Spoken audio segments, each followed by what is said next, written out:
Hello friends, welcome to स्वास्थ्य अकादमी लखनऊ। आज के इस लेक्चर में हम बात करेंगे राज्य पुनर्गठन आयोग के बारे में। राज्य पुनर्गठन आयोग, इसके साथ साथ देखेंगे राज्यों के बनने का क्रम क्या है। अगर हम राज्यों के बनने के क्रम में देखें तो यहाँ से क्वेश्चन अक्सर एग्जाम में पूछे जाते हैं। तो चलिए शुरू करते हैं। एसके धर आयोग जो है ये 1948 में बना था। यहाँ से क्वेश्चन पूछा जाता है कि ये निम्नलिखित में से कौन सा आयोग किससे संबंधित है, इसकी रिकमेंडेशंस क्या क्या हैं, क्या लागू की गई क्या नहीं लागू की गई, तो सारी चीज़ों को जानेंगे। एसके धर आयोग 1948 जून 1948 में बना था और इसने अपनी रिपोर्ट 1948 दिसंबर में सौंप दी थी। इसने बताया कि राज्यों के पुनर्गठन का आधार जो है भाषा के बजाय प्रशासनिक कुशलता होनी चाहिए, यानी जिस तरीके से सही तरीके से प्रशासन किया जाए उस तरीके से राज्यों का गठन किया जाना चाहिए। आपको पता है हमारे यहाँ भारत में भाषा एक बहुत बड़ा फैक्टर है। जैसे तेलुगु भाषी लोग हैं, असम में अलग भाषा है, गुजरात में अलग है, तो भाषा एक बहुत जो है मैटर करता है राज्यों के गठन के लिए।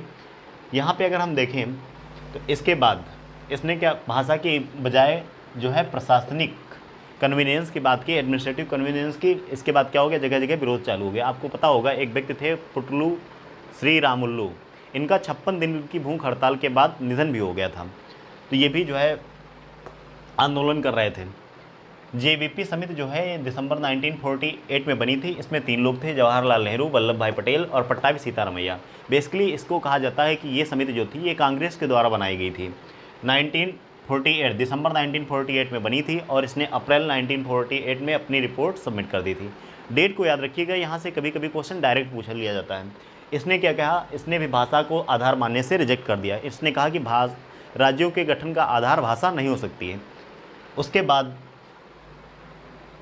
भाषा जब 2 आयोगों जो बने, एक धर आयोग दूसरा जेवीपी समिति, इसके बाद जब दोनों ने क्या किया, भाषा को मान्यता नहीं दी, इसके बाद जगह जगह क्या हुआ कि भाषा को लेकर विरोध प्रदर्शन चालू हो गया।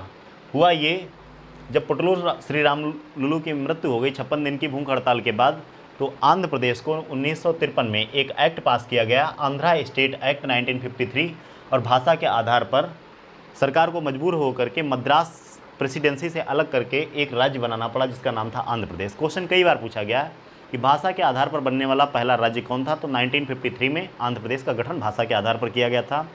कहाँ से अलग करके, तो पहले जैसा आपको पता था कि बॉम्बे प्रेसिडेंसी होती थी, तेलुगु का जो पार्ट था ये वाला, ये मद्रास प्रेसिडेंसी होती थी। तो ये जो है मद्रास प्रेसिडेंसी से अलग करके, यानी मद्रास से अलग करके अगर हम बात करें तो यहाँ से ये जो है 1953 में आंध्र प्रदेश पहले राज्य का गठन हुआ था, ध्यान रखिएगा। इसके बाद एक आयोग बनता है फजल अली आयोग, क्योंकि दिक्कतें जब दिन पर दिन बढ़ती जा रही थी। हुआ ये फजल अली आयोग जो था इन 1953 में बना। अगर एग्जैक्ट बात करें तो ये दिसंबर 1953 में बना और इसने अपनी रिपोर्ट 2 साल के बाद सौंपी। इसने बताया कि राज्यों के गठन के आधार को भाषा के आधार पर बनाया जा सकता है, लेकिन इसका ये मतलब नहीं है कि हर एक राज्य के लिए एक अलग भाषा के आधार पर राज्य को बना दिया जाए, यानी जितने राज्य बनेंगे उनके लिए अलग एक भाषा होगी। तो इसने भाषा के आधार को मंजूरी तो दे दी, लेकिन इसने एक थ्योरी रिजेक्ट कर दी कि 1 लैंग्वेज 1 स्टेट, यानी अगर एक राज्य है तो उसकी अपनी एक अलग भाषा होगी। कहने का मतलब ये है कि जहाँ पर एक भाषा को बोलने वाले बहुत सारे लोग हैं, यानी उनका जो है प्रतिनिधित्व ज़्यादा है, वहाँ पर उस स्टेट को भाषा के आधार पर बनाया जा सकता है। फजल अली आयोग में अगर चर्चा करें तो इसमें 3 सदस्य थे। एक तो फजल अली थे, दूसरे जो थे KM पडेक्कर और हृदयनाथ कुजरू। नाम याद रखिएगा, पूछा गया है। 3 सदस्यीय आयोग था। फजल अली इसके अध्यक्ष थे, चेयरमैन थे, और इसमें 2 सदस्य और थे, हृदयनाथ कुजरू यानी HN कुजरू और KM पडेक्कर। 3 सदस्यीय आयोग था। इसके बाद हुआ क्या, 7वें संविधान संशोधन के द्वारा एक एक्ट पारित किया गया जिसको कहते हैं राज्य पुनर्गठन अधिनियम। ये 1956 में बना हुआ था। 1956 में स्टेट रीऑर्गेनाइजेशन कमीशन बना। इसके द्वारा 14 राज्य यानी 14 स्टेट्स और 6 यूटी यानी 6 केंद्र शासित प्रदेश इसके द्वारा बनाए गए। 14 राज्य और 6 केंद्र शासित प्रदेश राज्य पुनर्गठन अधिनियम 1956 के द्वारा बनाए गए। उसके बाद इम्पॉर्टेंट क्वेश्चंस जो हैं ध्यान रखिएगा, जो पूछे जाते हैं इनका सीक्वेंस मिलाने के लिए आता है। तो अगर हम बात करें, आंध्र प्रदेश का गठन 1953 में हो चुका था। उसके बाद 1956 में कर्नाटक, केरल, मध्य प्रदेश और राजस्थान, 1956 में कर्नाटक, केरल, मध्य प्रदेश और राजस्थान का गठन हुआ। उसके बाद जैसे कि मैंने आपको बताया मद्रास प्रेसिडेंसी से अलग करके बनाया गया था किसको, आंध्र प्रदेश को। इसी तरीके से बॉम्बे प्रेसिडेंसी जो होती थी उसको तोड़ दिया गया, 2 पार्ट्स में डिवाइड कर दिया गया। एक स्टेट बन गया महाराष्ट्र और दूसरा बन गया गुजरात। ध्यान रखिएगा, पूछा गया है क्वेश्चन कि गुजरात भारत का कौन सा राज्य बना था, तो गुजरात जो है 15वां राज्य बना था। इनका सीक्वेंस याद रखिएगा कौन सा है। तो 1960 में बॉम्बे प्रेसिडेंसी को 2 पार्ट्स में डिवाइड कर दिया गया, एक राज्य बन गया महाराष्ट्र, दूसरा था गुजरात। गुजरात 15वां राज्य बना, क्योंकि 14 राज्य और 6 केंद्र शासित प्रदेश जो है राज्य पुनर्गठन आयोग 1956 के द्वारा बनाए गए थे। तो 15वां जो राज्य बना ये गुजरात बना। अब बारी आती है अगला, 1961 में दादर और नगर हवेली जो यूनियन टेरेटरी था इसका गठन हुआ। ये बेसिकली यूनियन टेरेटरी यानी केंद्र शासित प्रदेश बने। 1962 में, जैसे कि आपको पता होगा कि पुर्तगाली बस्ती जो थी, जैसे कि गोवा हो गया, दमन और दीव, इनको जो है भारत में मिलाया गया। लेकिन ये जो है 1962 में गोवा, दमन और दीव, 1961 में दादर और नगर हवेली। यहाँ से क्वेश्चन कम बनता है, क्वेश्चन सबसे ज़्यादा अगर आता है तो ये 2000 में जो 3 राज्यों का गठन हुआ था उनसे बनता है। 1962 में पुदुचेरी, ये फ्रांसीसियों से इसको अक्वायर किया गया था, कब्जा किया हुआ था जो उन्होंने। 1963 में अगर बात करें तो नागालैंड, ये असम से इसको अलग किया गया था। नागालैंड जो है ये 16वां राज्य बना था, 15वां गुजरात और 16वां जो है नागालैंड राज्य बना था। नागालैंड एक ऐसा राज्य है जिसकी राजभाषा इंग्लिश है। 1966 में हरियाणा 17वां राज्य बना। 1966 में इसी के साथ साथ हिमाचल प्रदेश 1971 में 18वां राज्य बना। अगर बात करें 1971 में 3 राज्यों का गठन हुआ, कौन कौन, मणिपुर, त्रिपुरा, मेघालय। मणिपुर जो था ये 20वां, मणिपुर जो था ये आपका 19वां, त्रिपुरा जो था 20वां और मेघालय ये 21वां राज्य बना। ये तीनों 1972 में बने थे, ध्यान रखिएगा।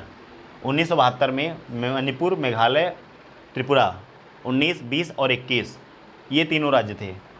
सिक्किम से ध्यान रखिएगा, यहाँ से क्वेश्चन कई बार पूछा गया। सिक्किम जो है ये एक ऐसा राज्य है जो पहले सह राज्य बना, यानी एसोसिएट स्टेट का इसको दर्जा दिया गया था। तो यहाँ से क्वेश्चन पूछा जाता है कि संविधान संशोधन के द्वारा सिक्किम को सह राज्य का दर्जा दिया गया, तो उसका आंसर होगा 35वें संविधान संशोधन के द्वारा सिक्किम को सह राज्य का दर्जा दिया गया, तथा 36वें कॉन्स्टिट्यूशनल अमेंडमेंट संशोधन अधिनियम के द्वारा सिक्किम को जो है फुल राज्य का दर्जा दिया गया। तो ध्यान रखिएगा, सिक्किम से क्वेश्चन कई बार पूछा गया है, इंपॉर्टेंट है, ध्यान रखिएगा। 1987 में मिजोरम, अरुणाचल और गोवा, मिजोरम, अरुणाचल और गोवा ये 3 राज्य बने 1987 में। मिजोरम 23वां राज्य बना, अरुणाचल 24वां राज्य बना और गोवा 25वां राज्य बना। ध्यान रखिएगा। 2000 सबसे ज़्यादा क्वेश्चन यहाँ से आपके बनते हैं, इनकी डेट ध्यान रखिएगा। 2000 में 3 राज्यों का गठन हुआ, छत्तीसगढ़, झारखंड और उत्तरांचल, जिसको आज उत्तराखंड के नाम से जाना जाता है। 2000 में जो पहला राज्य बना था 1 नवंबर को छत्तीसगढ़, इसे मध्य प्रदेश से अलग करके बनाया गया। उसके बाद उत्तरांचल जो आज उत्तराखंड के नाम से जाना जाता है इसे 9 नवंबर को बनाया गया। झारखंड 15 नवंबर को। ठीक, तीनों का सीक्वेंस याद रखिएगा। सबसे पहले छत्तीसगढ़ मध्य प्रदेश से, उत्तरांचल यानी कि उत्तराखंड 9 नवंबर को और झारखंड 15 नवंबर को। 1 नवंबर, 9 नवंबर, 15 नवंबर, तीनों डेट याद रखिएगा, क्योंकि सारे 2000 में ही बने हैं और 1 महीने के अंदर ही बनेंगे। 1 नवंबर, 9 नवंबर और 15 नवंबर। जो झारखंड है इसे बिहार से अलग किया गया था, उत्तरांचल को उत्तराखंड से और छत्तीसगढ़ को जो है मध्य प्रदेश से अलग कर दिया गया। इसके बाद आंध्र प्रदेश को भी, जैसे कि मैंने आपको बताया था स्टार्टिंग में, आंध्र प्रदेश को 2014 में तेलंगाना में डिवाइड कर दिया गया। आंध्र प्रदेश और तेलंगाना जो है ये 2 जून 2014 को भारत का 29वां राज्य बना। ध्यान रखिएगा, सीक्वेंस पूछता है, कभी कभी पूछ लेता है कि तेलंगाना जो है भारत का कौन सा राज्य बना, तो ये 29वां राज्य बना। कब बना? 2 जून 2014 को। 2019 में जम्मू और कश्मीर को 2 यूनियन टेरेटरी लद्दाख और जम्मू कश्मीर में डिवाइड कर दिया गया। लेकिन क्वेश्चन यहाँ से नहीं बनेगा, क्वेश्चन बनता कहाँ से है कि डेट ध्यान रखिएगा। 2019 में लद्दाख और जम्मू कश्मीर को जब डिवाइड किया गया, जो इसकी डिक्लेरेशन डेट है ये है 5 अगस्त 2019। लेकिन लागू कब से हुआ, तो 31 अक्टूबर 2019 से लागू हुआ। यहाँ से क्वेश्चन ज़्यादा बनने की संभावना रहती है। क्वेश्चन डेट से पूछ देता है या सीक्वेंस मिलाने के लिए दे देता है। तो 31 अक्टूबर 2019 से जम्मू कश्मीर और लद्दाख यूनियन टेरेटरी अस्तित्व में आए। इसके बाद ध्यान रखिएगा 26 जनवरी 2020 को जो दादर नगर हवेली दमन और दीव इसको मिला करके एक यूनियन टेरेटरी बना दिया गया। तो अगर प्रेजेंट टाइम में हम बात करें कि भारत में कितने राज्य हैं, कितने केंद्र शासित प्रदेश हैं, तो भारत में आज की डेट में 28 राज्य और 8 यूनियन टेरेटरी हैं। ध्यान रखिएगा, इस वीडियो को 2-3 बार आप देखिएगा, फैक्चुअल इन्फॉर्मेशन ज़्यादा है। ध्यान रखिएगा कौन सा आयोग कब बना, किसने रिकमेंडेशंस क्या हैं, इसने अपनी रिपोर्ट कब सौंपी और क्या रिकमेंडेशंस मानी गई और क्या नहीं मानी गई। तो इस वीडियो को देखिए, अगर ये पसंद आता है तो इसे लाइक शेयर सब्सक्राइब करना बिल्कुल मत भूलिएगा। मिलते हैं नेक्स्ट वीडियो में, तब तक के लिए जय हिंद।